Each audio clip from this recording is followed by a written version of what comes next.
Cornerstone Retirement Partners presents Your Course to Retirement with Grand Rapids Certified Financial Planner Ron Corser and Nolan Gosley. Cornerstone Retirement Partners are planning today for the potential of tomorrow. And welcome into Your Course to Retirement with Grand Rapids Resource for a common sense approach to planning, addressing the complex financial, investment, and retirement planning issues. He is Ron Corser, CFP, partner there at Cornerstone Retirement Partners. Ron, always a pleasure to have you along. Another important topic on today's program. Yeah, thank you, Peter. My name is Ron Corser. For those of you who are our clients, you know who I am, and I hope that's a good thing. I think it is. My wife likes me anyhow, and her cats really like me. So we're going forward here. Let's talk about some interesting things this tax season, perhaps, but just in normal investing. And that's the issue of bonds. Most people, most investors have had or do have some sort of what we call fixed income or bond type of security investment in their portfolio. And generally, they've had it to do two things: to create perhaps a little cash flow through interest payments, or to steady the volatility in an investment portfolio, a stock and bond and cash portfolio. Last year was an interesting year in the market. Not only did the S&P go down 19%, but it was the first time in many years, and this has only happened 5 other times, where not only did the stock market go down, but the bond market also cratered.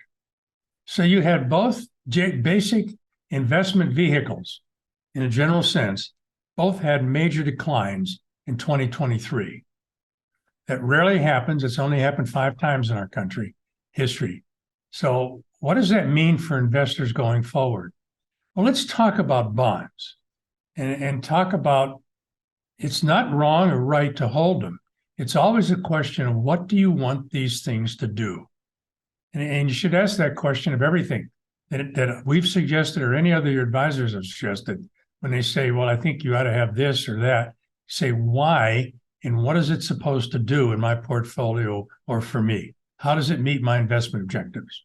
So now that we're clear on that, let's talk about bonds, individual bonds, and bond funds. They're kind of the same thing, but they're very, very different in a lot of ways.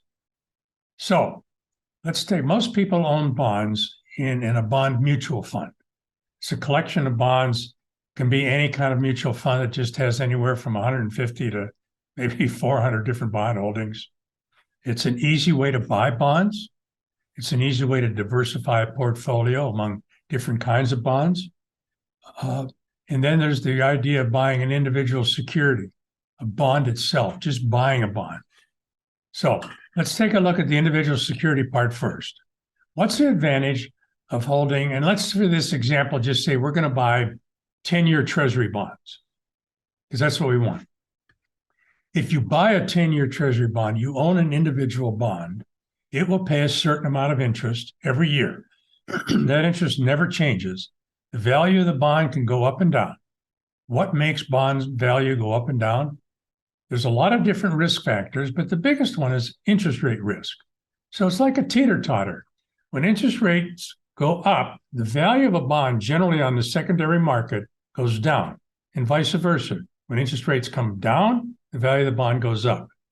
So if you own an individual bond, in this example, a 10-year treasury bond, and it's paying, say you got one for 3%, you know 2 things. Number one, that bond is backed by the claims paying ability of the United States of America. Yeah, I know we're 32 trillion and maybe 160 trillion in debt, but just overlook that for a minute and work with me on this one. You know that you have a really great opportunity and probably will get all your principal back. So if you spend $1,000 on that bond, you know if you hold it to the end of that 10-year period, you're going to get your $1,000 back, plus you're going to keep whatever interest it has generated over that period of time. Now let's compare that with a bond mutual fund. And let's say the bond mutual fund has only 10-year treasury bonds in it. What's the difference? Well, they will generate interest, and you'll earn that interest on the bond holdings. They also will be subjected to interest rate risk. Remember, interest rates go up, the value of the bond goes down. Interest rates go down, the value of the bond goes up. But here's the big difference. Where if you own an individual bond, you know that if you hold it to the end, particularly in this example, a 10-year treasury, you're going to get all your principal back. So if you paid $1,000 for it, you're going to get $1,000 back. However, if you own a bond fund, there's no guarantee you'll get your principal back. They can't do that because they don't have a specific redemption date. They have forever redemption. They're just constantly buying and selling the bonds. So there's no even close to a guarantee that you'll get your principal back at any point in time. So that's a major difference. Both bonds and bond funds are subject to interest rate risk and a lot of other risk, depending on who issued those bonds. But it's one of those little things. People say, well, I put the bond in there because my advisor said put the bond in there because it'll protect my portfolio a little bit. But last year sure didn't happen. And sometimes when we use individual bond mutual funds, depending on what they're invested in, and they can be invested in a wide variety of things. They can have a majority of a AAA corporate bonds. They can be junk bonds. They can have all kinds of different bonds. You're subjecting yourself to other kinds of risk too. So it's important in investing in bonds to ask yourself a couple really easy questions. Number one, why am I doing this? What's the purpose of putting that bond or that bond mutual fund in my portfolio? Number two, what's the probability that I'll get my principal back at some point in time? Remember, if you own an individual bond security, you will get the principal back. In a bond mutual fund, you won't.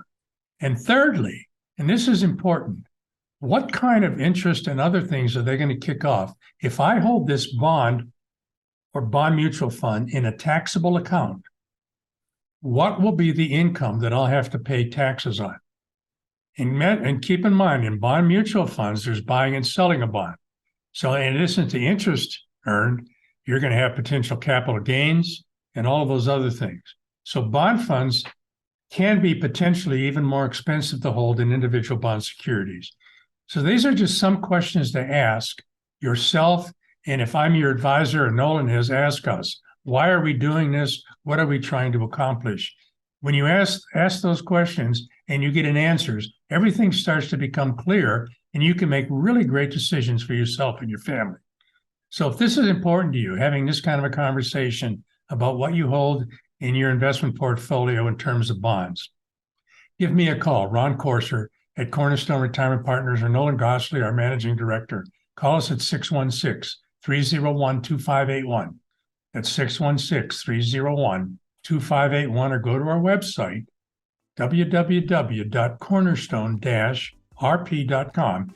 You can see this blog and other ones we put out, even historical radio programs. We've touched a lot of this same stuff too.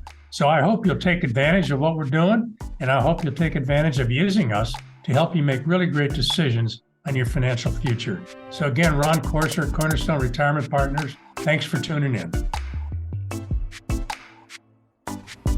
Tune into Cornerstone Retirement Partners' full radio program, Your Course to Retirement, Sunday mornings at 9 o'clock at News Radio WOOD, or visit cornerstone-rp.com for many valuable resources, including those mentioned on this show and other great episodes of Your Course to Retirement.